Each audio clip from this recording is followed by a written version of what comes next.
Welcome to Play-by-Play Sports Broadcast Dallas Edition. I'm Aiden Beaversdorf, along with my co-hosts David McAtee, Simon Shelton, Cooper Brooks.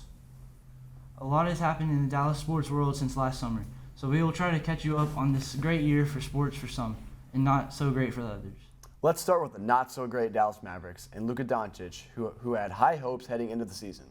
They're coming off of a top-4 finish in the West and even made it all the way to the Western Conference Finals before falling to the eventual champion Golden State Warriors. Many people were even picking Luka to grab his first MVP award this season before the season began. They started out the year pretty well, going 22-16 heading into 2023.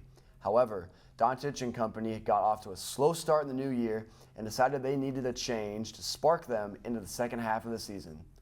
The Mavs did just that in trading for 8-time All-Star and former NBA champion Kyrie Irving. This trade unfortunately did not have the desired effect. In fact, it might have done the opposite. The Mavericks fell completely out of the playoffs, going 2-9 in their final 11 games and finishing the year 38-44. Even with Luka's heroics, averaging over 32 points, 8 rebounds, and 8 assists for the season. This team has a lot to figure out heading into next season. We now talk about the stars that shine the brightest in Dallas sports, and that, of course, is the Dallas Stars hockey team. They were incredibly consistent all year long, being one of the best in the West throughout the whole NHL season. The Stars would finish only 1 point behind the reigning Stanley Cup champion, Avalanche, for first in the Central Division. They were led by superstar Jason Robertson, who led the team in both goals and assists, picking up the first 100-point season in team history along the way. The Stars looked primed to make a run to the Stanley Cup, defeating the Minnesota Wild in Round 1 and the Seattle Kraken in Round 2. Unfortunately, in the Western Conference Finals, they quickly found themselves down 3-0 to the top-seeded Las Vegas Golden Knights.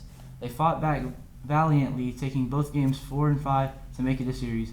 But in Game 6, it was all Knights, winning the clinching Game 6 by a score of 6-0. The future on the ice is bright as ever for the Stars. We'll see what next season brings. Finally, we have the two teams that play out in Arlington. Though the last season was a bust for the Rangers, they had started off hot. They currently lead the division ahead of in-state rival and defending World Series champion Houston Astros. Jacob deGrom's injury is a big blow, but the Rangers are still in the driver's seat early in the season. Across the parking lot, it was another season of ups and downs for the Cowboys. It all started with a Week 1 injury to quarterback Dak Prescott.